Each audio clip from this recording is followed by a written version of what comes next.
اعوذ باللہ من الشیطان الرجیم بسم اللہ الرحمن الرحیم اللہم صلی وسلم وبارک علی سیدنا مولانا محمد وآلہ وصحبہ اجمعین الی یوم الدین اللہم لا علم لنا الا ما علمتنا انک انت العلیم الحکیم۔ معزز خواتین و حضرات، درس قرآن مجید میں ہمارا آج 22واں سپارہ ہے، اور اس 22ویں سپارہ میں سورہ احزاب کا جو بقیہ حصہ ہے اور اس کے ساتھ سورہ سبا اور سورہ فاطر یہ مکمل ہیں، اور سورہ یاسین کا ابتدائیہ حصہ ہے۔ اس سپارہ کے آغاز میں جو اللہ سبحانہ و تعالیٰ نے آغاز فرمایا، ازواج مطہرات کے لیے جو احکامات ہیں اللہ تعالیٰ نے وہ احکامات جاری فرمائے ہیں، اور خاص کر کے ان کا بولنا یا ضرورت کے مطابق باہر نکلنا، اس کے آداب، اور یہی آداب ہماری آج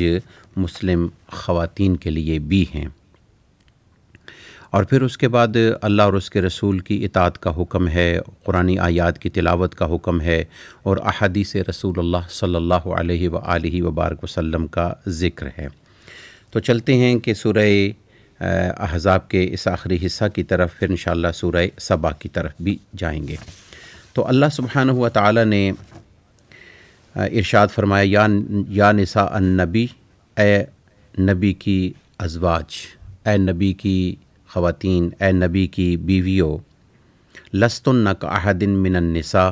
کہ تمہارا جو ایک تعلق یا تمہارا سسٹم ہے، تم عام خواتین کی طرح نہیں ہو۔ جس وقت اللہ سبحانہ و تعالیٰ نے ان کو عام خواتین سے نکال دیا، تو عام خواتین سے نکالنے کا مقصد یہ نہیں ہے کہ یہ خواتین نہیں ہیں، جو عام خواتین جو ہیں ان کا اور ان کا سٹیٹس جدا جدا ہے، علیحدہ علیحدہ ہے، کیونکہ جس شخص کی بھی نسبت رسول اللہ صلی اللہ علیہ وسلم کے ساتھ جس درجہ کی بھی ہو جائے، بس اسی درجہ کے مطابق اس کا مقام اور اس کا مرتبہ اور اس کی فضیلت جدا ہوتی ہے۔ اسی طرح صحابہ اکرام کی ازواج ہیں، خلفائے راشدین کی ہیں، اسی طرح پھر یعنی اولیاء اکرام آ جاتے ہیں، پھر اس کے بعد علماء آ جاتے ہیں، پھر اسی طرح جو شیوخ آتے ہیں وہ آ جاتے ہیں۔ تو اس طرح کیونکہ ان لوگوں کی جو گھر والے ہوتے ہیں ان پر لوگوں کی اسپیشل نظر ہوتی ہے، یعنی پوری توجہ ہوتی ہے، لوگ دیکھ رہے ہوتے ہیں ان کو، تو گویا کہ ان کو یہ ہدایات دی جا رہی ہیں کہ تمہارے چلنا، بولنا، اٹھنا، بیٹھنا، کسی کے ساتھ گفتگو کرنا، یہ سارے کے سارے معاملات تم نے اپنے دیکھنے ہیں، اور ان معاملات کے مطابق اپنے آپ کو جو ہدایات دی جا رہی ہوں ان کے مطابق عمل پیرا ہونا ہے۔ تو جس طرح اللہ تعالیٰ نے ارشاد فرما دیا کہ تم عام عورتوں کی طرح نہیں ہو، جو عام خواتین ہیں ان کی طرح نہیں ہو، تو پھر کیا ہیں؟ ان اتقیتن، اللہ سبحانہ و تعالیٰ نے ارشاد فرمایا کہ تم نے پرہیزگار رہنا ہے، تم نے اپنے آپ کو محفوظ رکھنا ہے، اور پھر کس طریقے سے بچنا ہے، کن معاملات سے؟ فلا تخضعن بالقول، جس طرح کہ کوئی دروازے پہ آتا ہے نوک کرنے کے لیے، کوئی پوچھتا ہے یا کسی سے کوئی بات کرنے کی ضرورت پڑ جاتی ہے، تو پھر آپ نے یعنی جو قول ہے، جو بات ہے، اس بات کے اندر، گفتگو کے اندر اتنا نرم لہجہ اختیار نہیں کرنا، کہ کیونکہ ظاہر بات ہے کہ آنے والے دو قسم کے لوگ ہوتے ہیں، ایک تو اپنے مقصد سے ہوتے ہیں، مطلب سے ہوتے ہیں، ٹھیک ہے، اپنا کام کیا، بات لی، جیسے پوسٹ مین ہیں، بس ٹھیک ہے، اپنی یعنی بات پہنچائی اور رسید واپس لی یا سگنیچر لیے، یا کوئی بات پہنچائی یا بات واپس لی اور اس کے بعد وہ چلے گئے۔ اور دوسرے وہ کچھ لوگ ہوتے ہیں کہ جن کے دلوں کے اندر مرض ہوتی ہے، جن کے دل خراب ہوتے ہیں، جو یہ نہیں سوچتے کہ میری بھی ماں بہن ہے، بیٹی ہے، میری بھی بیوی ہے، بلکہ ان لوگوں کی نظر ہوتی ہے کہ دوسرا آدمی ان کے ساتھ کس انداز میں بات کر رہا ہے، تو اگر وہ نرم لہجے میں بات کرے یا مسکرا کے بات کرے یا اس طرح انداز میں بات کرے، تو اپنے دل کے اندر وہ غلط خیالات کی پینگیں جو ہیں وہ بڑھا دیتے ہیں۔ تو اللہ سبحانہ و تعالیٰ نے ارشاد فرمایا کہ میرے محبوب کی گھر میں رہنے والی خواتین، تمہارے لیے یعنی ازواج کے لیے یہ حکم ہوا کہ تم نے فلا تخضعن بالقول، تم نے اپنے آپ کو تھوڑا سا سنبھالنا ہے، نرم لہجہ اختیار نہیں کرنا۔ کیوں؟ فیطمع الذی فی قلبہ مرض، کہ جو لوگ جن کے دلوں میں مرض ہے، اس سے مراد منافق لوگ ہیں۔ ظاہر بات ہے کہ منافق ہی تو نبی کی ازواج کے بارے میں، نبی کی بیٹیوں کے بارے میں، نبی کے خاص جو بہت قریبی جو صحابہ ہیں، خلفاء، ان کے بارے میں تو منافق ہی لوگ ہی یہ غلط باتیں کرتے ہیں، الزامات تلاش کرنے کی کوشش کرتے ہیں، چھوٹی چھوٹی سی باتیں تلاش کرتے ہیں کہ دیکھیں جی کہ یہ نبی کی ازواج ہیں، یہ اس نے کیا، ایسے کیا، ایسے کیا، ایسے کیا، تو وہ چھوٹی چھوٹی باتیں بنا کر وہ پہاڑ بنا دیتے ہیں۔ اور اللہ تعالیٰ نے فرمایا کہ جب بولنے کی بات آئی وَقُلْنَ قَوْلًا مَعْرُوفًا، تو تم نے ان کے ساتھ بالکل سمپل سی سیدھی سی بات کرنی ہے، جس میں کسی قسم کی لچک نہ ہو، عام سی بات ہے، بس عام طریقے سے ان لوگوں سے بات کرنی ہے۔ وَقَرْنَ فِي بُيُوتِكُنَّ، اور اگلی بات اللہ تعالیٰ نے ارشاد فرمائی کہ اپنے آپ کو جو نصائح یعنی نصیحتیں فرمائیں، وَقَرْنَ فِي بُيُوتِكُنَّ، تم نے اپنے آپ کو گھر میں ہی زیادہ رکھنا ہے، بغیر ضرورت کے گھر سے باہر نہ نکلیں، جتنا پردہ نشین ہوں گے اتنا زیادہ بہتر ہوگا، عزت محفوظ رہے گی، معاملات محفوظ رہیں گے، لوگوں کی باتوں سے محفوظ رہیں گے۔ جو آدمی جتنا بازار میں جاتا ہے اتنا ہی تہمت کا شکار ہوتا ہے، اور اسی لیے تو حضور اکرم صلی اللہ علیہ وسلم نے ارشاد فرمایا کہ سب سے زیادہ جو اللہ کو ناپسندیدہ جگہیں ہیں وہ اسواق ہیں، یعنی سوق ہیں، یعنی بازار ہیں، مارکیٹس ہیں، اور جو آدمی وہاں پہ ویسی فرنتیں گھومتا پھرتا رہتا ہے تو اس کے خیالات ادھر سے ادھر، ادھر سے ادھر، تو شیطان اس کے ساتھ ساتھ رہتا ہے۔ لہٰذا بغیر ضرورت کے یعنی عام خواتین کو بھی اور عام حضرات کو بھی نہیں نکلنا چاہیے۔ دیکھیں آ کر اس لاک ڈاؤن میں کیا ہے، اگر آپ باہر نہیں نکلے تو کیا باہر کا نظام سارا رک گیا ہے؟ اور کیا آپ گھر میں رہے تو آپ بھوکے رہے ہیں یا کوئی پریشانیاں رہیں آپ کے لیے؟ الحمدللہ اللہ سبحانہ و تعالیٰ نے آپ کو گھر میں بھی سب کچھ دیا ہے، باہر بھی آپ کے لیے سب کچھ موجود ہے، تو گویا گھر میں رہ کر کام کیا جا سکتا ہے، گھر میں رہ کر انتظام چلائے جا سکتے ہیں۔ گھر کے اندر رہنا بہت ساری چیز ایسی ہیں کہ انسان کو گناہوں سے بچا دیتا ہے، غلط سوچوں سے بچا دیتا ہے۔ تو پہلی نصیحت یہ فرمائی وَقَرْنَ فِي بُيُوتِكُنَّ، تمہیں چاہیے کہ آپ اپنے گھروں میں زیادہ رہیں۔ وَتَبَرَّجْنَ تَبَرُّجَ الْجَاهِلِيَّةِ الْأُولَى، جو پہلی جہالت کی لوگوں کا ایک طریقہ کار ہے، وہ چلنا، وہ پھرنا، وہ جاہلیت کی رسم و رواج، اس سے اپنے آپ کو تم نے بچا دینا ہے۔ گویا کہ وہ لوگ جو زیب و زینت کر کے، جوہلا قسم کے لوگ جو جاہلیت کا لوگ ہوتے تھے، وہ کیا تھا، اسی لیے کہ میں ذرا میک اپ کر کے باہر نکلوں، لوگوں کی توجہ میری طرف ہو جائے، میرا رشتہ آ جائے، وٹ ایور اس قسم کی باتیں، یا مردوں کی توجہ میری طرف ہو جائے۔ تو جس طرح عرب کے معاملات میں اس قسم کی چیزیں موجود تھیں، تو یہ جہالت تھی، یہ جاہلیت تھی، اور اس میں وہ اپنے آپ کو خوبصورت بنا کے پیش کرتی تھیں۔ تو اللہ سبحانہ و تعالیٰ نے ارشاد فرمایا کہ کسی قسم کی بھی کپڑوں کے اندر ہو، یا یہ کوئی لباس کے معاملات ہوں، یا کوئی زیب و زینت کے معاملات ہوں، کسی صورت میں بھی جاہلیت والا وہ طریقہ اختیار نہیں کرنا۔ جاہل لوگ تھے، وہ تقریباً مٹک مٹک کے چلنا، نخرے کے ساتھ چلنا تاکہ لوگوں کی توجہ ہو جائے، اور آج بھی اسی قسم کے پڑھے لکھے جاہل لوگ جو ہوتے ہیں وہ اپنے بدن کو استعمال کرتے ہیں، کوئی کون سی واک ہے، کون سی واک ہے، یو نو بیٹر دین می، آپ مجھ سے زیادہ بہتر جانتے ہیں اس معاملے میں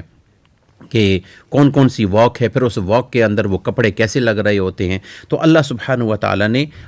یعنی مومنوں کی مائیں اور حضور اکرم صلی اللہ علیہ وآلہ وبارک وسلم کی ازواج مطہرات کو یہ نصیحتیں فرما رہا ہے، اور پھر فرمایا وَأَقِمْنَ الصَّلَاةَ وَآتِينَ الزَّكَاةَ، کہ تمہیں چاہیے کہ گھروں میں رہ کر، اب یہ نہیں کہ گھروں میں رہ کر بس یہ سوئے رہو جاگر، نہیں، اقیمنا الصلاۃ، نماز کو قائم کرو، اتینا الزکوٰۃ، جو تمہارے پاس موجود ہے اللہ کے راستے میں وہ بھی دو، واطعنا اللہ ورسولہ، اور سب سے بڑی بات جو ہے اللہ اور اس کے رسول کی اطاعت آپ نے کرنی ہے۔ انما یرید اللہ لیذھب عنکم الرجس اہل البیت ویطہرکم تطہیرا، اب سب سے بڑی بات اللہ تعالیٰ کیوں تمہیں محفوظ کرنا چاہتا ہے، کیوں اللہ تعالیٰ فرماتا ہے کہ لوگوں کے ساتھ بات کرنے میں سمپل سی بات کرو، کیوں اللہ تعالیٰ فرماتا ہے کہ نرم لہجے میں بات نہ کرو، کیوں اللہ تعالیٰ فرماتا ہے کہ اپنے گھر میں رہو، کیوں اللہ تعالیٰ فرماتا ہے کہ جاہلیت کا طریقہ کار اپنے کپڑوں میں، اپنے لباس میں، اپنی چال میں، اپنے معاملات میں باہر نکل کر جو بھی تم نے وہ اختیار نہیں کرنا، اور اللہ اور اس کے رسول کے حکم کی فرما برداری کرنی ہے، نماز ادا کرنی ہے، جو تمہیں خدا نے دیا ہے اس میں سے وہ خرچ کرنا ہے۔ کیوں؟ اس لیے اللہ تعالیٰ یہ چاہ رہا ہے، انما یرید اللہ، بے شک اللہ یہ چاہ رہا ہے، لیذھب عنکم الرجس اہل البیت، کہ نبی کے گھر والوں سے یہ جو جتنے بھی سلسلے ہیں یہ سب کے اس کو اللہ پاک اور صاف کرنا چاہتا ہے، تاکہ سوچنے والا شخص سوچ کے تھک جائے اور نبی کے گھر سے کوئی ایک چیز بھی غیر ایسی شرعی جو ایسے معاملات پہ ہو جو نبی پر وہ انگل اٹھتی ہو یا کوئی ایسے وہ تلاش کرتے کرتے بھی تھک جائے مگر وہ حاصل نہ کر سکے۔ اللہ تمہیں پاک اور صاف کرنا چاہتا ہے، وَيُطَهِّرَكُمْ تَطْهِيرًا، ایسی پاکیزگی اللہ تعالیٰ تمہیں دینا چاہتا ہے کہ آئندہ آنے والی نسلیں تمہاری اس پاکیزگی کو اپنے لیے یعنی مشعل راہ جو ہیں وہ بنائیں، اور تمہارے لیے ایک مشعل کی صورت، ایک چراغ کی صورت، ایک گائیڈ کی صورت، ایک روشن مینار کی صورت ہو، اور تمہیں جو طریقہ تم نے اختیار کرنا ہے وہ آئندہ آنے والی مسلمان خواتین کے لیے ایک رہنمائی اصول ہوگا۔ اور پھر اللہ سبحانہ و تعالی یہاں پہ اہل البیت وَيُطَهِّرَكُمْ تَطْهِيرًا کے حوالے سے عمومی طور پر یہ آیہ کریمہ حضور کی اولاد کے لیے پڑھی جاتی ہے۔ علماء اکرام نے اس سے فرمایا ہے کہ پہلے یہ جو جس طرح آپ نے ابھی سن لیا ہے اس آیہ کریمہ میں یہ خطاب جو ہے وہ نبی اکرم صلی اللہ علیہ وسلم کی ازواج مطہرات کو ہے، اور آخر میں یہ حکم بھی انہی کے لیے ہے۔ اب اس میں یہ ہے کہ حضور اکرم صلی اللہ علیہ وسلم اہل البیت سے مراد گھر میں رہنے والے ازواج، اولاد، ان سب کو شامل ہے۔ لہٰذا اس میں اہل البیت میں حضور کی ازواج مطہرات بھی اور آپ کی اولاد بھی اس میں ساری شامل ہے، اور خاص کر کے وہ جو حدیث مبارک ہے کہ جس میں ظاہر بات ہے کہ ایک ننیال کی صورت ہوتی ہے اور وہ اولاد دوسری طرف منسوب کر دی جاتی ہے، یہ ننیال ادھر آ جاتا ہے اور دوسری طرف وہ دوتے ہو جاتے ہیں، پوتے تو اپنی اس لڑی میں چلتے ہیں لیکن وہ دوتے دوسری لڑی میں چلے جاتے ہیں، اس دوسری لائن میں چلے جاتے ہیں۔ لیکن حضور اکرم صلی اللہ علیہ وآلہ وبارک وسلم نے اس کنسپٹ کو بھی ختم کرنے کے لیے آپ نے ایک کمبلی اوڑھی، اور اس کمبلی کے نیچے آپ حسنین کریمین کو اور سیدہ فاطمہ الزہرا رضی اللہ تعالی عنہا کو اور سیدنا علی المرتضیٰ رضی اللہ تعالی عنہ کو بھی آپ نے شامل فرمایا، اور عرض کی اللہم ہؤلاء اہل بیتی، اے اللہ یہ میرے گھر والے ہیں۔ یعنی اس سے مراد یہ نہیں ہے کہ یہ گھر والے ہیں اور جو گھر والے ہیں گھر والیاں ہیں وہ گھر والے نہیں ہیں، بلکہ تاکہ لوگوں کا اعتراض ختم ہو جائے، یہی کہیں کہ جس صرف ازواج ہیں ان کا بھی سلسلہ ختم ہو جائے، اور جو صرف کہیں کہ یہی اولاد ہیں اس کا بھی سلسلہ ختم ہو جائے۔ قرآن کی ترتیب کو دیکھو تو ازواج مطہرات پہلے آ رہی ہیں، لہٰذا اہل البیت میں گھر والیاں بھی داخل ہیں، ازواج بھی شامل ہیں، اور اس کے ساتھ حضور کی اولاد بھی شامل ہے۔ اب خطاب تو حضور کی نسبت کی وجہ سے ہے نا، اب جب گھر والے ہیں تو کس کے گھر والے ہیں؟ بیٹیاں ہیں تو کس کے گھر میں ہیں؟ بیویاں ہیں تو کس کے گھر میں ہیں؟ لہٰذا اس چیز کو ذہن میں رکھیں کہ نبی کے ساتھ جن کے ایز اے بیت کے نسبت ہے اولاد کے حوالے سے یا ازواج کے حوالے سے، وہ اس میں داخل ہیں اور اللہ سبحانہ وتعالیٰ کے اس پاکیزہ حکم میں شامل ہیں۔ لہٰذا اس پاکیزہ حکم کے بعد جن کو اللہ پاک کرنا چاہے اور جن کو اللہ پاک کر دے، اب پھر ان کے بارے میں کوئی غلط ذہن اختیار کرنا یا غلط بات اختیار کرنی، یہ ایک اپنے ایمان کو اپنے آپ سے دور کرنے کے مترادف ہے۔ اللہ تعالیٰ سب کو محفوظ فرمائے۔ پھر اللہ سبحانہ وتعالیٰ ارشاد فرماتا ہے کہ گھر میں رہو، وَاذْكُرْنَ مَا يُتْلَىٰ فِي بُيُوتِكُنَّ، اپنے گھروں میں رہو تو پھر تلاوت کیا کرو من آیات اللہ، اللہ کی آیات بینات کی، یعنی قرآن مجید کی تلاوت کیا کرو، والحکمہ، اور حکمت کی باتیں۔ آپ بتائیں کہ حکمت کی باتیں سب سے زیادہ کون سی حکمت کی باتیں ہیں؟ کوئی اور کسی فلاسفر کی کوئی بات ہوگی؟ حکمت کی بات کون سی ہے؟ کسی پہلے کوئی فلسفہ یا عرب کا کوئی بڑا کوئی شاعر ہے اس کی کوئی حکمت کی بات ہے، یا عرب کا بڑا کوئی فلسفی ہے اس کی کوئی حکمت کی بات ہے؟ رسول اللہ سے بڑھ کر کون فلسفی ہوگا؟ رسول اللہ سے آگے بڑھ کر کون حکیم ہوگا؟ کون حکمت کی باتیں، دانائی کی باتیں کرے گا؟ تو اس سے مراد یہ ہے کہ گھر میں رہ کر قرآن کی تلاوت بھی کرو، اور رسول اللہ صلی اللہ علیہ وآلہ وبارک وسلم کی احادیث مبارکات جو ہیں ان کی بھی آپس میں تکرار کرو۔ ازواج جب آپس میں بیٹھیں تو رسول اللہ صلی اللہ علیہ وآلہ وسلم کی احادیث مبارکات، آپ کا طریقہ کار جو ہے، جو آپ کے پاس اور خواتین بیٹھیں تو ان کو یہ چیزیں امانت کے طور پر پہنچائی جائیں۔ اللہ سبحانہ وتعالیٰ پھر عام مسلمین مسلمات کے لیے ارشاد فرما رہا، ان المسلمین والمسلمات والمؤمنین والمؤمنات والقانتین والقانتات والصادقین والصادقات والصابرین والصابرات والخاشعین والخاشعات والمتصدقین والمتصدقات والصائمین والصائمات والحافظین فروجہم والحافظات والذاکرین اللہ کثیرا والذاکرات اعد اللہ لہم مغفرۃ وَأَجْرًا عَظِيمًا۔ اللہ سبحانہ وتعالیٰ ارشاد فرما رہا ہے کہ بے شک مسلمین مسلمات، یعنی مسلمان مرد اور مسلمان عورتیں، مومن مرد اور مومن عورتیں، اور اللہ کی بارگاہ میں صبر کرنے والے مرد اور صبر کرنے والی عورتیں، سچ کہنے والے مرد اور سچ کہنے والی عورتیں، فرما برداری کرنے والے مرد اور فرمابرداری کرنے والی عورتیں، یعنی بات سننے والے مرد اور بات سننے والی عورتیں، والخاشعین والخاشعات، اور وہ خواتین وہ مرد کہ جو دل میں خشیت رکھنے والے ہیں، اور وہ عورتیں جو خشیت رکھنے والی ہیں، ڈر رکھنے والی ہیں، دل کی عبادت کے اندر حضوری قلب کے ساتھ حاضر ہوتی ہیں، والمتصدقین والمتصدقات والصائمین والصائمات، وہ جو خواتین جو مرد روزے رکھنے والے ہیں، والحافظین فروجہم والحافظات، وہ مرد کے جو اپنے خاص حصوں کی حفاظت کرتے ہیں، ان کا استعمال غلط نہیں کرتے، فحاشی سے اپنے آپ کو بچاتے ہیں، والحافظات، اور وہ خواتین جو اپنے خاص حصوں کو محفوظ رکھتی ہیں، فحاشی سے اپنے آپ کو بچاتی ہیں، والذاکرین اللہ کثیرا والذاکرات، جو مرد اللہ کا ذکر کرنے والے ہیں اور جو عورتیں اللہ کا ذکر کثرت سے کرنے والیاں ہیں، ان سب کی اب یہاں پہ ایکوالٹی ہے اور یہاں پہ کوالٹی ہے۔ یہاں یہ نہیں ہے کہ مرد کی فوقیت ہے۔ اللہ تعالیٰ نے تمام چیزوں کو ذکر فرمانے کے بعد ارشاد فرمایا اعد اللہ لہم مغفرۃ واجرا عظیما، اللہ تعالیٰ نے ایسے مردوں کے لیے، ایسی عورتوں کے لیے اللہ نے جنت کے اور اجر عظیم اور مغفرت کا سلسلہ تیار کر رکھا ہے۔ تو گویا عبادت کے لیے یہ نہیں ہوگا کہ مرد ہوگا تو اس کو زیادہ ثواب ملے گا، عورت ہوگی تو اس کو اکیلا ثواب ملے گا، نہیں، ایسی چیز نہیں ہے، بلکہ بنیادی طور پر اللہ سبحانہ و تعالیٰ نے یہاں یہ ایک کوالٹی بتا دی، مرد کے اندر ہو یا عورت کے اندر ہو، اللہ تعالیٰ اس کو اس کے مطابق اجر عطا فرمائے گا۔ یہ نہیں ہے کہ مرد کو کم اور عورت کو زیادہ۔ پھر اللہ سبحانہ و تعالیٰ ارشاد فرماتا ہے وَمَا كَانَ لِمُؤْمِنٍ وَلَا مُؤْمِنَةٍ إِذَا قَضَى اللَّهُ وَرَسُولُهُ أَمْرًا، کہ جب اللہ اور اس کا رسول فیصلہ کر دے، بات کر دیں، ایک بات کہہ دیں، تو پھر اس کے بعد کسی کو حق حاصل نہیں ہے کہ وہ آدمی اپنے دل میں اس فیصلے کے حوالے سے کوئی بات اپنے دل میں رکھے۔ اور پھر اس کے بعد اللہ تعالیٰ ارشاد فرماتا ہے ما کان محمد ابا احد من رجالکم ولکن رسول اللہ وخاتم النبیین، کہ جس وقت کہ حضرت زید ابن حارثہ کے حوالے سے گفتگو ہونے لگی، یہ زید ابن حارثہ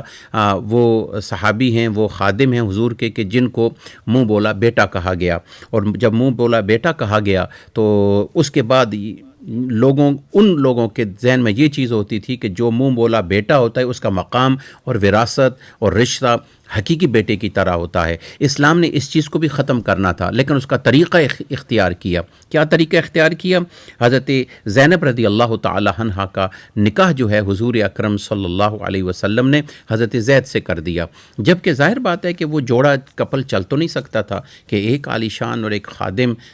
شاید ان کے ذہنوں کی یعنی مینٹیلٹی جو ہے نا وہ درمیان میں رکاوٹ تھی یا جوڑنا پریشانی تھی، کوئی خاندانی یا جو بھی معاملات ہوتے ہیں تو اس میں پریشانی تھی، لیکن حضور اکرم صلی اللہ علیہ وسلم نے ان کا نکاح فرما دیا۔ جب نکاح فرما دیا تو اس کے بعد اللہ سبحانہ و تعالیٰ کی بارگاہ میں کچھ نہ کچھ یہ چیزیں ہوتی رہیں، ان کے درمیان کچھ نہ کچھ اختلاف ہوتا رہا، اور پھر اس کے بعد ان کے لیے طلاق کا حکم ہو گیا، انہوں نے طلاق دے دی، اور حضور اکرم صلی اللہ علیہ وسلم نے حضرت زینب کے ساتھ اپنا نکاح فرما دیا۔ اب جو ظاہری طور پر ان لوگوں نے کہا کہ دیکھو یہ کیا چیز ہے، یہ تو ان کا منہ بولا بیٹا تھا اور اپنی بہو کے ساتھ انہوں نے نکاح کر لیا ہے، اور یہ تو ایک بیٹی کی جگہ پہ ہے۔ تو اس رشتے کو اللہ تعالیٰ نے اس طرح بتانا تھا کہ ما کان محمد ابا احد من رجالکم، میرے جو رسول ہیں محمد صلی اللہ علیہ وسلم ہیں، یہ تم میں سے اس وقت موجودہ کسی مردوں کے باپ نہیں ہیں، یعنی جتنے مرد ہیں ان میں سے کسی کے والد یا باپ نہیں ہیں۔ ولاکن رسول اللہ و خاتم النبیین، یہ اللہ کے صرف اور صرف اللہ کے رسول ہیں اور خاتم النبیین ہیں، ان پر نبوت کا سلسلہ ختم ہے، ان کے بعد کسی قسم کی کوئی نبوت کے نام کی کوئی چیز موجود نہیں ہے۔ ہوتا ہے نا کہ بھائی ذلی نبی، بروزی نبی، یہ نبی، وہ نبی، شیڈو والا نبی، مستقل نبی، اسی کے انڈر چلنے والا نبی، اسی کا اسسٹنٹ نبی، کوئی نبی نہیں، لا نبی آبادی۔ اگر نبوت کے نام کے حقدار ہوتے سیدنا ابوبکر صدیق ہوتے، عمر فاروق ہوتے، حضرت حیدر کرار ہوتے، حضرت عثمان غنی ہوتے، بعد میں آنے والے حضرات ہوتے، لیکن لفظ نبوت ختم ہو گیا ہے۔ تو یہاں پر اللہ سبحانہ و تعالیٰ نے ایک خاص رشتہ کہ جو رشتہ عرب کے اندر ایک غلط طریقے سے مشہور ہو گیا تھا کہ منہ بولا بیٹا جو ہوتا تھا، ایک تو یہ بات تھی کہ حضرت زید کو لوگ بعض پکارتے تو زید بن محمد کہہ دیتے، تو اس سے بھی منع کیا گیا کہ نہیں، محمد صلی اللہ علیہ وسلم یعنی اللہ کے رسول ہیں اور خاتم النبیین ہیں، لہٰذا زید کو اپنے باپ کے نام سے پکارا جائے۔ اور دوسرا یہ ہے کہ حضور اکرم صلی اللہ علیہ وسلم کا وہ رشتہ کہ جو لوگوں میں مشہور تھا کہ یہ آپ کا بیٹا ہے، اور منہ بولا بیٹا تو آپ کا وہ خادم تھا، غلام تھا، لیکن اس حیثیت سے بھی وہ رشتہ بھی ختم کر دیا، اور عرب کے اندر یہ چیز یعنی بتا دی گئی، منہ بولا بیٹا اس کا رشتہ وہ نہیں ہوتا کہ جو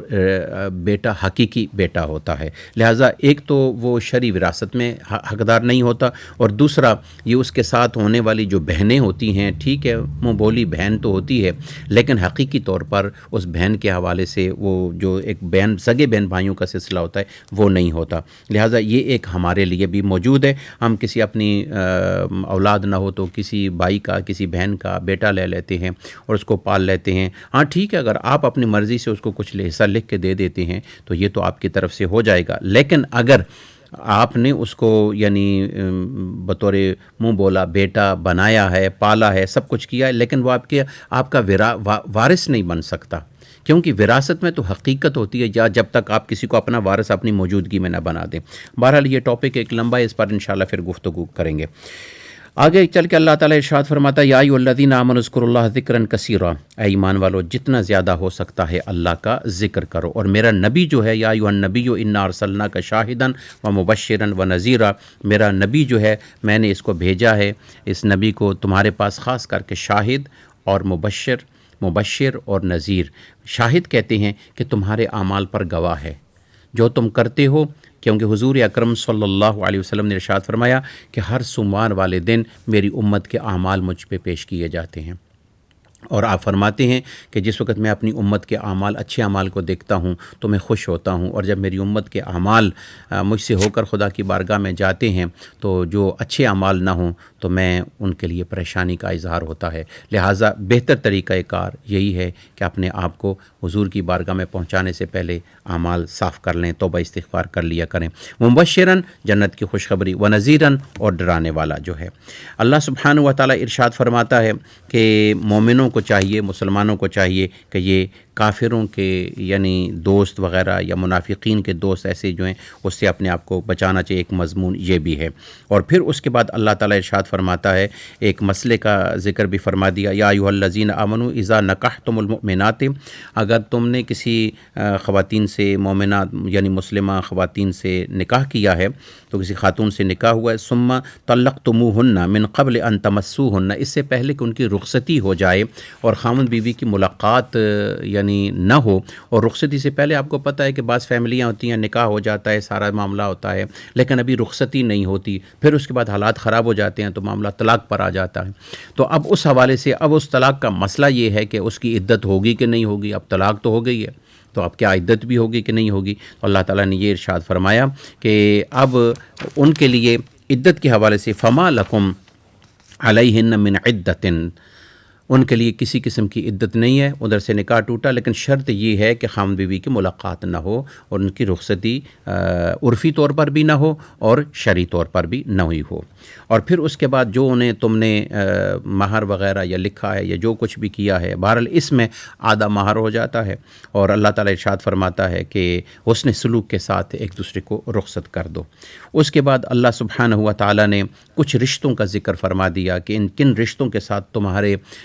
نکاح ہو سکتے ہیں۔ اب ان رشتوں کے حوالے سے کیونکہ ظاہر بات ہے کہ ہمارے کچھ لوگ ایسے ہیں، وہ جی یہ تو میرا خالہ زاد ہے، یہ تو میرا پھوپھی زاد ہے، یہ میرے چاچے کی بیٹی ہے، ہم ایک ہی خاندان ہے، ایک ہی خون ہے، تو کس طرح شادی ہو سکتی ہے؟ بہت سارے لوگوں کا ایک یہ اس قسم کا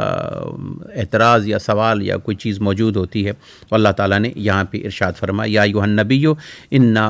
احللنا لک ازواجک، اے میرے نبی اللہ تعالیٰ نے تمہارے لیے جو ازواج بیویاں حلال فرما دی ہیں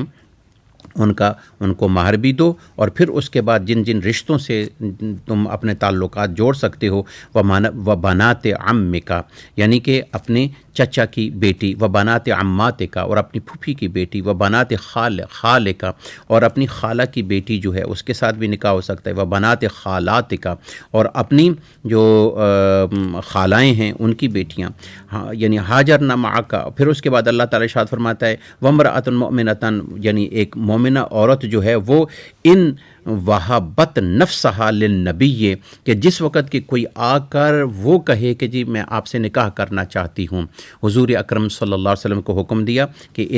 ان سے نکاح بھی ہو سکتا ہے، اور جو آ کر یہ کہے۔ اب یہاں سے ایک اور چیز بھی، مسئلہ یہ بھی ہے کہ ہم اس کو پتہ نہیں کون سے درجے میں لے کے چلے جاتے ہیں کہ جی یہ بڑا غلط ہے، یہ معاملات اس قسم کے، استغفر اللہ، ایسا نہیں ہونا چاہیے۔ نہیں، ایسی کوئی بات نہیں ہے کہ اگر عورت کسی کو پسند کرتی ہے، خاتون کسی کو پسند کرتی ہے اور وہ خود پیغام بھیجتی ہے، تو یہ قرآن مجید میں موجود ہے، ان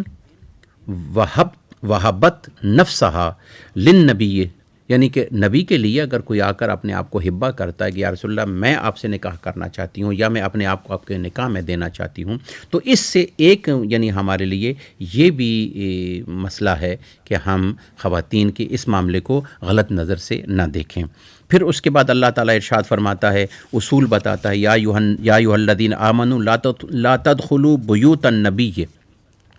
نبی کے گھروں میں عام گھروں کی طرح داخل نہ ہو، الا ان یؤذن لکم، کہ جس وقت کہ تمہیں اجازت دی جائے، جس وقت کہ تمہیں اجازت مل جائے پھر گھروں میں داخل ہو۔ اور پھر اس کے بعد اب یہ بھی ہے، وہ تھوڑی دیر بیٹھے رہیں جی، آپ بیٹھے ہوئے ہیں جی، آپ بیٹھتے ہیں جی، اچھا جی بیٹھے رہیں جی۔ اب کیا ہے، اب تھوڑی دیر بیٹھے لیے بعض لوگ ہوتے ہیں، آیا بھائی دوسرے کو روٹی کا ٹائم ہے، ہانڈی پک رہی ہوگی، چلو تھوڑا سا کھانا کھا کے جاتے ہیں۔ اللہ تعالیٰ اس طرف بھی ارشاد فرماتا ہے، الی طعام غیر ناظرین اناہ، کہ وہ کھانا کھانے کی کھاتے وہ اپنے آپ کو منتظر کرتے رہیں، جی کھانا پکے گا تو کھائیں گے تو پھر جائیں گے۔ بھائی اپنا اپنا معاملہ ہے، گھر والے ہیں، آپ لوگ آ گئے ہیں، تو اصول یہ ہے کہ جس کے گھر میں جانا ہو، اگر کھانا کھانا ہو تو پہلے اس کو بتاؤ کہ ہم آ رہے ہیں اور کھانا آپ سے کھائیں گے، تاکہ وہ آپ کے لیے انتظام کر سکے۔ اب ہر گھر میں تو یہ سہولت موجود نہیں ہوتی ہے، کبھی کبھی بڑے بڑے گھروں میں بھی یہ سہولت میسر نہیں آ سکتی، جن کے گھروں میں ہر چیز موجود ہوتی ہے۔ تو اللہ سبحانہ و تعالیٰ نے یہ فرما دیا کہ کھانا کھانے کا انتظار نہ کرو۔ ہاں اگر تم بتا کے گئے ہو پھر تو انتظار کرو، پھر تو حق بنتا ہے، لیکن یہ کہ ابھی کھانے کا وقت ہوگا، کھانا کچھ آئے گا کھا لیں گے، نہیں، اس طرح نہ کرو۔ اور پھر اس کے بعد اللہ تعالیٰ نے ارشاد فرمایا کہ اگر کھانا پیش کر دیا گیا ہے تو بعض لوگوں کی عادت ہوتی ہے کھانا کھانے کے بعد دے گپے مار وہ بیٹھ جاتے ہیں گپ شپ لگانے کے لیے۔ گھر والے پریشان ہوتے ہیں کہ بھئی یہ میں نے صفائی بھی کرنی ہے، برتن بھی اٹھانے ہیں، یہ بھی کرنا ہے، وہ اب بندے اٹھیں گے تو بات ہوگی، اب میزبان جو ہے کیسے اٹھ سکتا ہے مہمانوں کو چھوڑ کر کہ اپنے گھر کے حوالے سے؟ تو اس حوالے سے یہ آداب بتائے کہ جس وقت تم کھانا کھا چکو، فَإِذَا طَعِمْتُمْ، جب کھانا کھا چکو، فَانْتَشِرُوا، پھر اس کے بعد زیادہ وہاں گپے نہ لگاؤ، گفتگو نہ کرو، اس لیے پھر اس کے بعد اٹھ کے چلے جاؤ۔ اللہ کا نبی تو تمہیں جانے کے لیے تو نہیں کہہ رہا، لیکن پھر اس کے بعد اللہ تعالیٰ ارشاد فرماتا ہے کہ نبی اکرم صلی اللہ علیہ وسلم کی جو آیہ کریمہ درود شریف والی ہے، سورہ احزاب کی ہے، آیہ کریمہ سورہ احزاب کی 56 نمبر آیہ کریمہ ہے۔ اللہ تعالیٰ ارشاد فرماتا ہے، ان اللہ و ملائکتہ یصلون علی النبی یا ایھا الذین آمنوا صلوا علیہ وسلموا تسلیما۔ یہ درود شریف والی آیت ہے، یہاں پر مطلق ہے، ان اللہ و ملائکتہ، بے شک، انڈیڈ، یقیناً، یعنی فرام ڈے ون، یعنی جب سے اللہ تعالیٰ کا یہ تعارف اللہ کے حیثیت سے ہوا ہے، جب سے وہ اللہ ہے تب سے، اور جب سے وہ فرشتے اس کے ہیں تب سے، یصلون علی النبی، وہ نبی اکرم صلی اللہ علیہ وسلم پر سلام بھیجتے ہیں، درود بھیجتے ہیں، صلات بھیجتے ہیں۔ یا ایھا الذین آمنوا، اے ایمان والو، صلوا علیہ وسلموا تسلیما، تم بھی اس کے نبی پر درود بھی بھیجو اور سلام بھی بھیجو، اور سلام کے اندر تھوڑا سا تاکید فرما دی، وسلموا تسلیما، یعنی صلات کے ساتھ سلام بھی بھیجو۔ گویا کہ یوں سمجھو، یوں پڑھا کرو، الصلاۃ والسلام علیک یا رسول اللہ، یعنی صلات اور سلام دونوں شامل ہو گئے، یا الصلاۃ والسلام علی النبی، یہ بھی چیز ہے، یا صلی اللہ علیہ وسلم، یعنی اس طریقے سے کہ صلات اور سلام دونوں کو ملایا جائے اور دونوں کو ملا کر پڑھا جائے۔ اور یہاں پر کوئی ممانعت نہیں ہے، کھڑے ہو کر نہیں پڑھ سکتے، بیٹھ کے نہیں پڑھ سکتے، لیٹ کے نہیں پڑھ سکتے، اونچا نہیں پڑھ سکتے، آہستہ نہیں پڑھ سکتے، ہاتھ باندھ کے نہیں پڑھ سکتے، ہاتھ کھول کے نہیں پڑھ سکتے، قبلے کی طرف منہ کر کے نہیں پڑھ سکتے، ادھر نہیں پڑھ سکتے، نہیں، ان مطلق یہ فرما دیا کہ میرے نبی پر درود و سلام بھیجو۔ اب جس حالت میں تم موجود ہو اپنے نبی پر درود و سلام بھیجا کرو۔ اور جو لوگ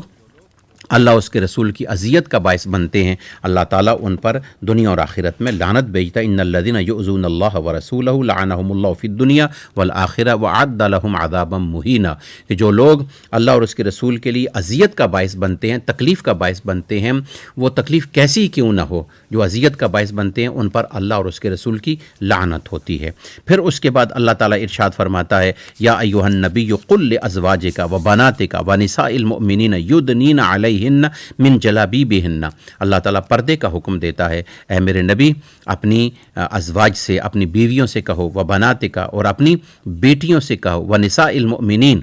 اور اب مومنوں کی جو تمہارے ماننے والے ہیں مومنین، ان کی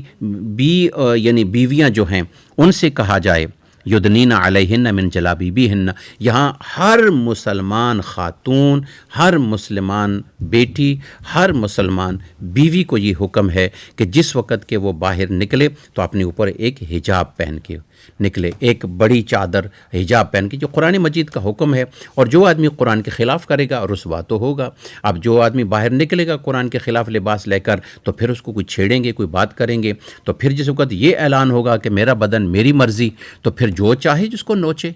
یعنی اگر اس کی مرضی ہے تو دوسرا بھی تو انسان ہے، اس کی بھی اپنی مرضی ہے۔ اگر میں کہتا ہوں میرا بدن میری مرضی، دوسرا کہے گا میرا بدن میری مرضی، تو میری مرضی جس طرح میں کروں، اس کی مرضی اس کی مرضی۔ اب اگر اس کے مطابق ہم نے یہ کہہ دیا تو یہ چیزیں بڑی غلط ہو گئیں۔ نہ ہمارا جسم ہے، نہ ہماری مرضی ہے، یہ جسم نہ ہماری مرضی سے بنا ہے اور نہ ہماری مرضی سے دنیا میں آیا ہے، نہ ہماری مرضی کے ساتھ یہ دنیا سے جائے گا۔ نہیں، جس کی جو مالک ہے مرضی بھی اسی کی ہے، اور جو زندگی گزرنی ہے اسی کے حکم کے مطابق گزرنی ہے۔ تو لہٰذا ہمارے لیے یہ حکم ہے۔ اور یہ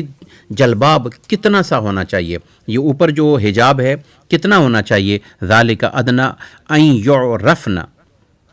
بس اتنا تو ہونا چاہیے کہ دور سے بندہ تمہیں پہچان نہ سکے یہ کون جا رہا ہے، اور اگر پہچان لے گا تو پھر کیا کرے گا، فلا یؤذین، تاکہ تم اذیت سے بچ جاؤ، تکلیف سے بچ جاؤ۔ جیسے کہ وہ پوائنٹ کرتے ہیں، ہاں فلاں کی بچی جا رہی ہے، اور دیکھو جی فلاں کی جا رہی ہے، او یار یہ فیملی ہے، استغفر اللہ استغفر اللہ۔ اپنی بچیوں کا پتہ نہیں ہے، اپنی بیوی کا پتہ نہیں ہے، لوگوں کی بچیوں اور بیویوں کے پیچھے لگے ہوئے ہوتے ہیں۔ تو کوشش یہ کیجئے یہ باتیں نہیں ہونی چاہیے۔ اس سے کیا فائدہ ہے؟ اس سے مسلمان بچی اگر حجاب پہن کے اچھی طریقے سے جا رہی ہے تو اس سے فائدہ کیا ہے کہ وہ اذیت سے، نقصان سے، یعنی لوگوں کے طعنوں سے، مینوں سے، یا ان کے اشاروں سے یا پوائنٹ ہونے سے وہ محفوظ ہو جائے گی۔ اللہ سبحانہ و تعالیٰ نے ارشاد فرمایا، یہی چیزیں تمہاری عزت کے لیے ہیں، سنت اللہ فی الذین خلوا من قبل، اور یہی طریقے اللہ نے پہلے سے بھی جاری کیے ہوئے تھے اور یہ بھی آپ کے لیے ہیں، ولن تجد لسنت اللہ تبدیلا، اللہ کا طریقہ تبدیل نہیں ہوا کرتا، اس لیے اللہ کے طریقے کے حوالے سے اسی کو فالو کرنا چاہیے۔ پھر اس کے بعد اللہ تعالیٰ ارشاد فرماتا ہے، قیامت کے متعلق سوال کرتے ہیں، یسألک الناس، لوگ سوال کرتے ہیں کس کے بارے میں، عن الساعہ، قیامت کے بارے میں سوال کرتے ہیں، قل، میرے حبیب ان سے فرما دو، انما علمہ عند اللہ، قیامت کا علم صرف اللہ کی ذات کو ہے۔ یعنی یہ جو کچھ اور خمسہ علوم خمسہ ہیں وہ آپ نے پہلے بھی سن لی اور آئندہ بھی انشاءاللہ کچھ آئیں گے، تو یہ سارے حقیقی علم اللہ کے پاس ہے، حقیقی علم اللہ کے پاس ہے۔ ہاں نشانیاں ہیں کہ ایسی نشانی ہے، ایسی نشانی ہے، دجال ہے، حضرت عیسیٰ علیہ السلام ہیں، اسی طرح یاجوج ماجوج ہے، اسی طرح اور یعنی معاملات ہیں، والدین کا اولاد سے تنگ ہو جانا، اولاد کا والدین کے نافرمان ہو جانا، پھر اولاد کا والدین پر اس طرح حکمرانی کرنا کہ جس طرح ایک آقا اپنی لونڈی کے ساتھ بیہیو کرتا ہے، بات کرتا ہے، سلوک کرتا ہے۔ تو یہ ساری کی ساری نشانیاں ہیں، لیکن حقیقی طور پر قیامت کا علم اللہ کو ہے۔ جیسے کہ جبریل امین نے بھی، حدیث جبریل جو ہے کتب احادیث میں اکثر کتابوں میں یہ حدیث موجود ہے کہ اس نے عرض کی تھی، یا رسول اللہ صلی اللہ علیہ وسلم قیامت کب آئے گی؟ تو آپ نے ارشاد فرمایا کہ سائل سے مسئول زیادہ نہیں جانتا، یعنی جتنے سائل کو پتہ ہے اتنا ہی مجھے بھی پتہ ہے، بس جتنا تیرا علم ہے اتنا ہی میرا علم ہے، بس اس کو صیغہ راز میں رکھ دیا، نہ اس نے کوئی بات کی اور نہ ویسے حضور اکرم صلی اللہ علیہ وسلم سے ایک صحابی نے پوچھا، یا رسول اللہ قیامت کس دن آئے گی، کس دن آئے گی؟ آپ نے فرمایا جمعے والے دن ہوگی۔ اس نے عرض کی مہینہ کون سا ہوگا؟ آپ نے فرمایا محرم الحرام کا ہوگا۔ ویسے اس نے پوچھا، یا رسول اللہ تو تاریخ کون سی ہوگی؟ تو آپ نے فرمایا 10 محرم الحرام ہوگا۔ اب اس نے یہ نہیں پوچھا سال کون سا ہوگا، تو سال کا معاملہ نہیں. تو گویا اللہ تعالیٰ نے جتنی اجازت دی ہوتی ہے نبی علیہ السلام اتنا بتا دیتے ہیں، اور جہاں پہ رکاوٹ ہوتی ہے اللہ سبحانہ و تعالیٰ منع فرما دیتے ہیں، وہاں سے اللہ سبحانہ و تعالیٰ اپنے نبی کو روک دیتے ہیں. اب یہ قرآن مجید اللہ تعالیٰ نے ہم پر بطور امانت کے نازل فرمائی ہے. انا عرضنا الامانۃ علی السماوات والارض والجبال، ہم نے اس امانت کو پہاڑوں پر، زمین پر، آسمانوں پر نازل کرنے کے لیے کہا، ہم نے کیا، لیکن انسان نے اٹھا لی. اور جب انسان نے اٹھا لی ہے تو دیکھ انسان، اب تو اس کی لاج رکھ، اب یہ امانت تیرے پاس ہے. اب یہ قرآن مجید جائے گا تو قرآن مجید مسلمان کے بارے میں یہ نہ کہے کہ اے اللہ انہوں نے مجھے چھوڑ دیا تھا، اے اللہ انہوں نے مجھ پہ عمل ہی نہیں کیا تھا. اب امانت ہے نا، اب امانت اب اٹھائی ہے، ہمارے ذمہ لگی ہے، ہم نے قبول کی ہے. تو جب ہمارے ہاں یہ امانت آئی ہے تو ہم نے امانت کو تو واپس بھیجنا ہے. اور جب وہ امانت واپس جائے گی تو جس وقت وہ جا کے بات کرے گی تو اس کے بارے میں تو اس کی ویلیو تو ہوگی. تو کل قرآن مجید جو ہمارے گھروں میں پڑا ہوا ہے، یہ قرآن مجید ہم نے اس کو طاق میں رکھا ہوا ہے، اور اگر ہم اس قرآن مجید کو سمجھنے کی کوشش نہیں کریں گے، اس پر عمل کرنے کی کوشش نہیں کریں گے، اس کو یاد کرنے کی کوشش نہیں کریں گے، تو حضور نے ارشاد فرمایا جس کے دل میں قرآن نہیں ہے اس کا دل تو شیطان کا گھر ہے، اجڑا ہوا جنگل ہے. یعنی ایک جنگل سرسبز ہوتے ہیں جہاں دل لگتا ہے، اور ایک جنگل اجڑے ہوئے ہوتے ہیں جہاں سے خوف آتا ہے. تو فرمایا کہ جس دل میں قرآن نہیں ہے اس کا اجڑا ہوا جنگل ہے، وہ تو غیر آباد جگہ ہے. اور جس کے دل میں جتنا زیادہ قرآن مجید ہے اس کا دل اللہ کی بارگاہ میں اس طرح جس طرح سرسبز ہے. ہر صورت جو ہے قرآن مجید کی، ہر آیت جو ہے ایک فلاور کی طرح، ایک خوبصورت پھولوں کی طرح ایک سجی ہوئی ہوتی ہے. لہٰذا سورہ احزاب کا ہمارا لیکچر مکمل ہوا، اور سورہ فاطر کے اندر سورہ سبا کے اندر جو خلاصہ ہے میں عرض کیے دیتا ہوں کہ سبا جو ہے یہ ایک جگہ کا نام ہے جو کہ یمن کے ایک علاقوں میں سے ایک، یمن کے یعنی ملک ہے یمن کا، اس کے علاقوں میں سے ایک، شہروں میں سے ایک شہر ہے سبا. نہایت سرسبز ہے اور بڑا خوبصورت شہر تھا، رزق وافر مقدار میں تھا. اللہ تعالیٰ نے بڑی نعمتیں ان کو عطا کی تھیں. یہ اسی کا ذکر اللہ تعالیٰ نے ارشاد فرمایا، اور اسی کا ذکر یہاں اس صورت میں بھی موجود ہے. لیکن ان لوگوں نے جس وقت نافرمانیاں کی، جس وقت وہ لوگ نافرمان ہوئے، تو ان کے نافرمانیوں کی وجہ سے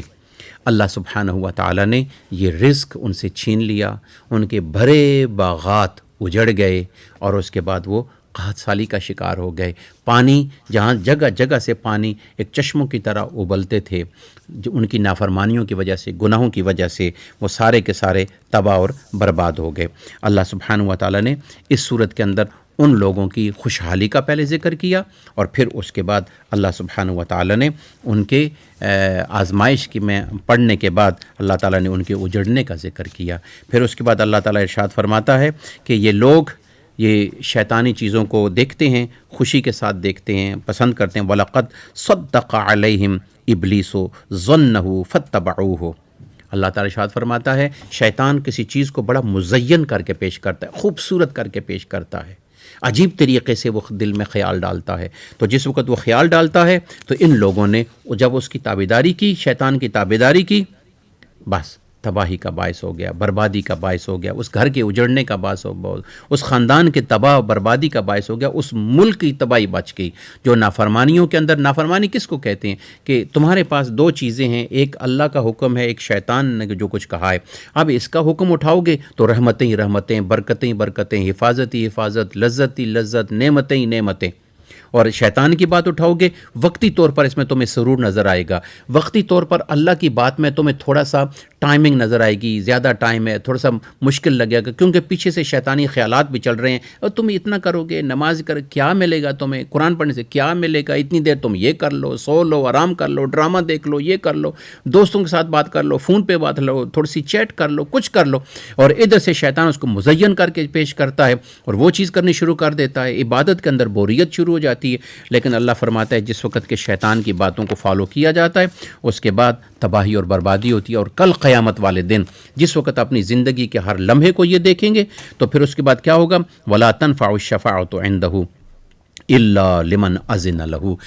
یہ پھر شیطان یہ سارے اس وقت تمہاری باتوں کا جواب بھی نہیں دیں گے، اس وقت نہ یہ خدا کی بارگاہ میں سفارش کر سکے گے، اور نہ ہی کوئی ایسا ہے کہ جو خدا کی بارگاہ میں سفارش کر سکے سوائے اس کے لمن اذن لہ، جس کے لیے صرف اور صرف اللہ تعالیٰ اجازت مرحمت فرما دے، وہ اللہ کے نبی ہیں، اور اللہ کے نبیوں کے نقش قدم چلنے والے یعنی علماء کرام، جس طرح حدیث مبارک میں ہے کہ سب سے پہلے اللہ تعالیٰ اپنے اذن جو ہے شفاعت کا عطا فرمائے گا جناب محمد الرسول اللہ صلی اللہ علیہ وسلم کو، پھر اس کے بعد انبیاء کو عطا فرمائے گا، گویا کہ پہلا مرحلہ نبیوں کا ہوگا، ثم العلماء، پھر اس کے بعد حضور کے نقش قدم پر چلنے والے جو علماء ہیں، جو امت مصطفیٰ کے لیے رہنمائی کا باعث ہیں اور جہنم سے دوری کا باعث اور جنت کے قرب کا باعث وہ بنتے ہیں، ان کو اس طرح یعنی طریقہ سکھاتے ہیں کہ حضور کا قرب ان کو مل جائے، حضور کے قدموں تک ان کو پہنچاتے ہیں، شریعت کا ان کو علم سکھاتے ہیں، تو ثم العلماء، تو پھر علماء کرام کو سفارش کا حکم دیا جائے گا، اور یہ اللہ کے حکم سے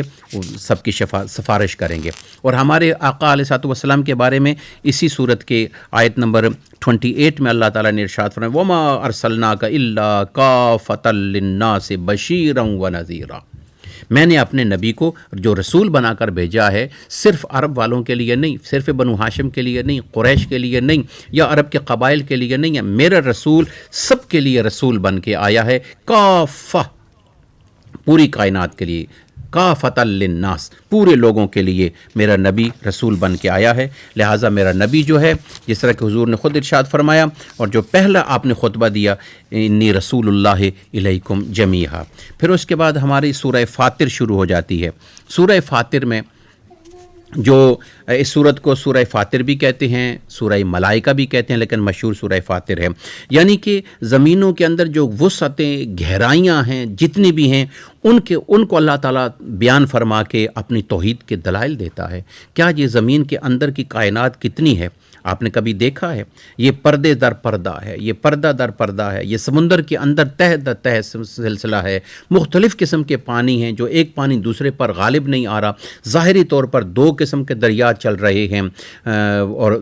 مرج البحرین یلتقیان بینہما برزخ لا یبغیان، یہ ادھر نہیں جا رہا، وہ ادھر نہیں آ رہا، یہ میٹھا نمکین میں نہیں مل رہا، اور سولٹی جو ہے وہ سویٹی واٹر میں نہیں مکس ہو رہا، یہ جو کلر والا ہے یہ اس دوسرے کلر میں مکس نہیں ہو رہا، وہ سوارا اس میں مکس نہیں ہو رہا، اور برزخن نظر نہیں آتا، جہاز چل رہے ہیں، ان کو ٹھوکر نہیں لگتی، بندہ ہاتھ لگاتا ہے اس کو کوئی پتہ نہیں چلتا، لیکن بینہما برزخن، اس کے درمیان اللہ نے پردہ رکھا ہوا ہے۔ ان چیزوں کا بھی ذکر اللہ تعالیٰ نے ارشاد فرمایا اس فاطر کے اندر، سورہ فاطر کے اندر یہ سب سے زیادہ احکام ہے، اور مسلمانوں کے خاص کر کے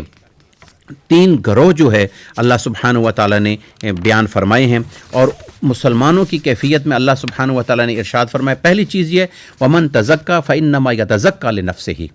جو آدمی اپنے آپ کو جتنا پاک کرتا ہے، تزکیہ نفس کرتا ہے، وہ کسی دوسرے کے لیے نہیں کر رہا،